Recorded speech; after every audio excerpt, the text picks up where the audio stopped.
These days, there are quite a lot of ways to get your tires inflated. You've got the trusty hand pump, the floor pump. You get a floor pump with an extra canister. Or nowadays, technology has evolved in such a way that we have this little guy over here, which is a portable air compressor.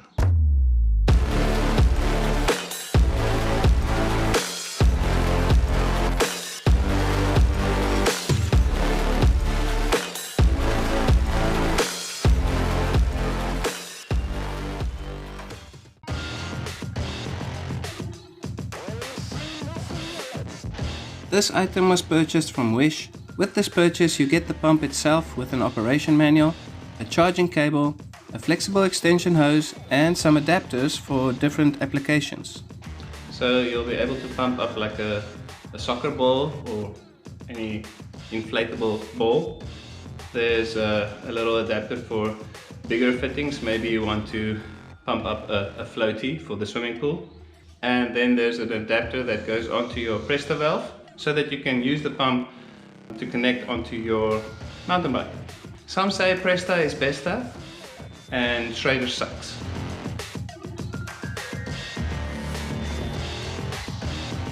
It's got two ports at the top here where you screw in the hose as well. So the one is to charge the unit. It's got a little red indication LED over here that shows that it's charging. It will show you when the battery is full over here. There's a USB port over here, so this unit can be used as a power bank as well. So if you are out on the trails and your phone dies, there will be a way to charge it. Let's check it out.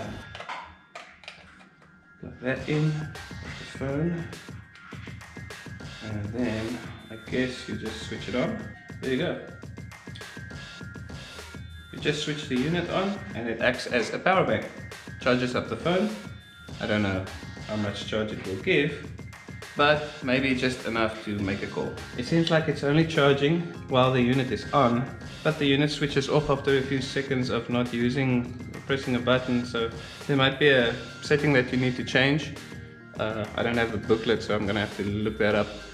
So one of the things they say here, that if you use the pump for more than 8 minutes at a time continuously, you need to switch it off and keep it off for about 15 minutes just to let everything cool down, and you should be able to start it back up again.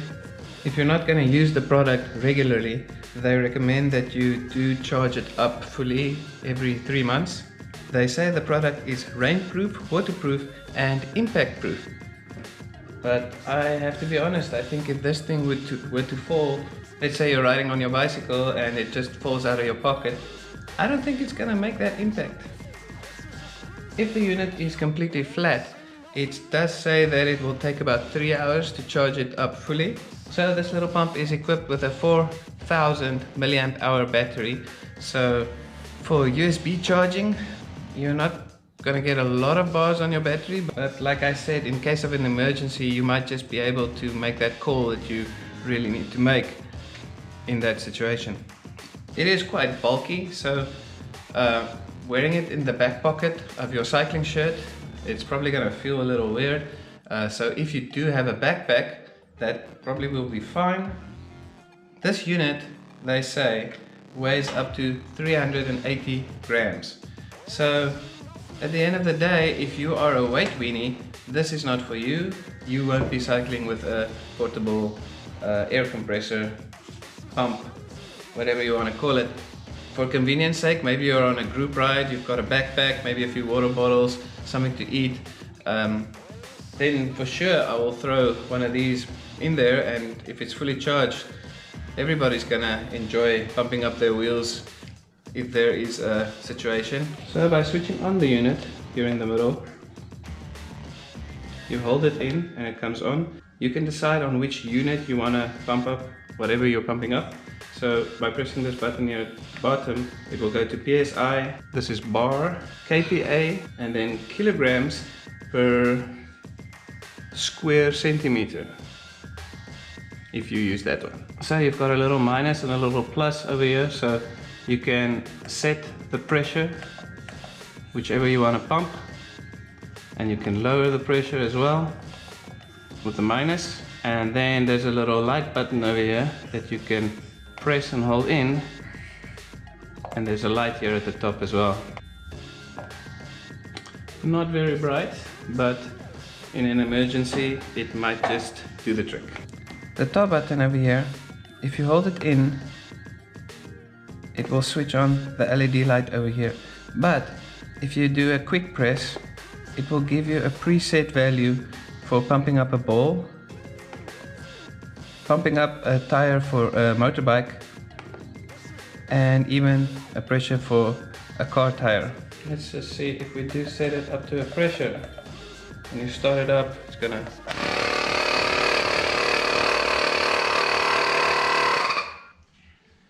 That's loud. Make the hose quickly and see if it sounds a little better.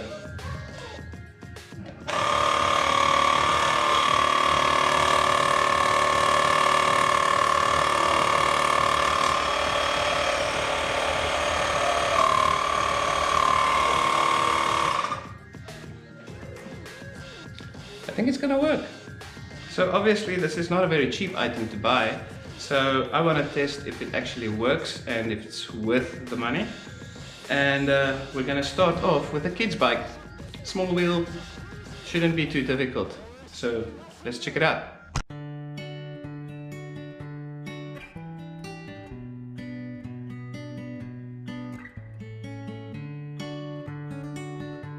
So here we have a kid's bike. I'm gonna deflate the front wheel and then we're gonna connect up the pump, set it to about 20 psi and see how the pump performs.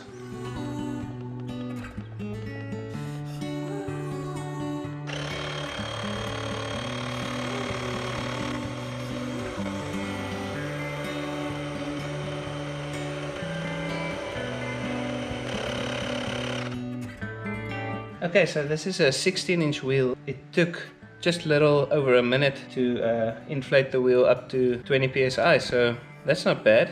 But next, let's try a 29er.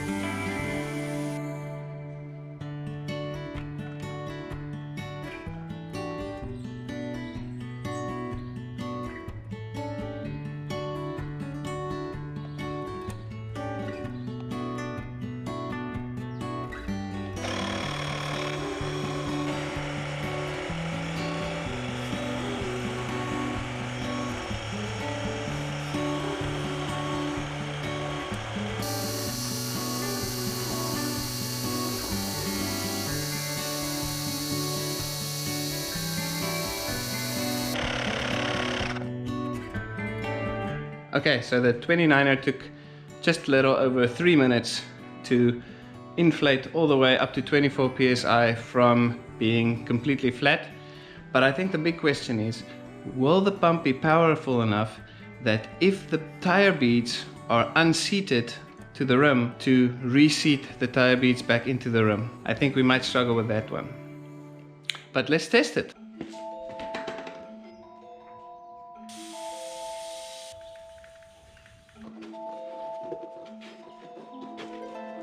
Okay, so I deflated the wheel and I unseated the tire bead from the rim. So I'm gonna take this cool little adapter over here, connect it onto my Presta valve, because Presta is besta and Schrader sucks. Okay, so I'm gonna set the pump to 24 psi as we did the front wheel. This is now the rear wheel. And we're gonna see if it seats the tire back into the rim. So let's check it out.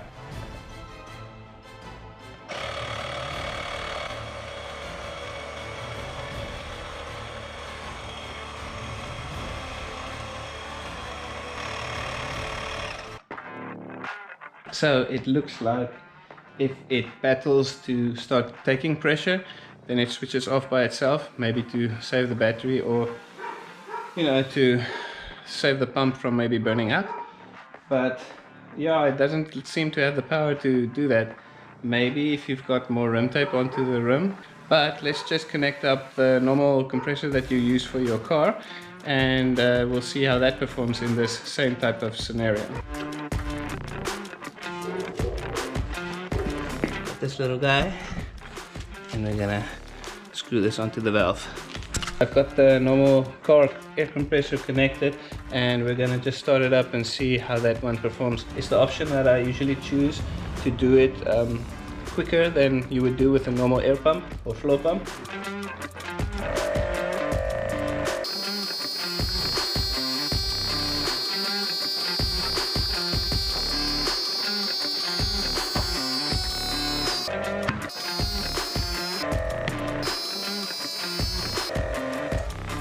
Little sealant lost, but yeah, that did the trick.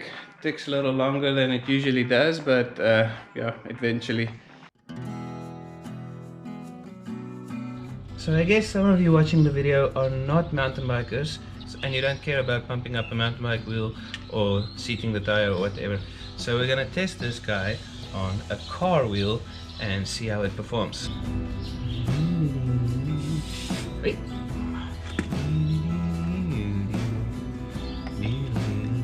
2.14 bar.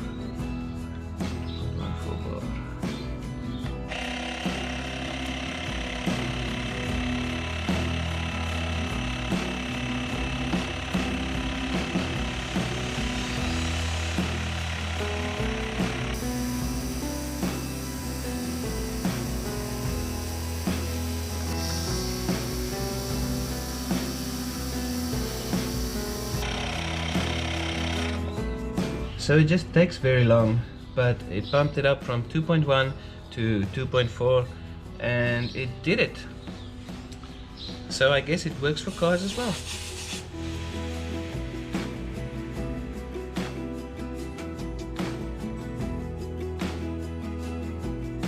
So, is it worth it to get one? Well, I'll tell you one thing. It's pretty bulky, so you won't just carry this around in a shirt pocket. You'll need to ride with a backpack. Convenience wise, I must say it's pretty cool just to take it out, connect it onto your valve and press in the desired pressure, and you just press it and it starts, and you just basically wait for it to reach the pressure, and then you're on your way again. Anybody who's been stuck along the side of the road with a flat tire who had to take out a hand pump knows that that is not convenient. You can take out a little CO cartridge, and that is also pretty convenient in my opinion. Would I buy a portable pump like this? Well, I'll leave that up to you. You decide if this is something that you need, something that you would use. What impresses me the most is that this was ordered from Wish and it actually works. Well, until next time, I hope you enjoyed the video. I hope you found it entertaining and maybe learned something. And I'll see you in the next one.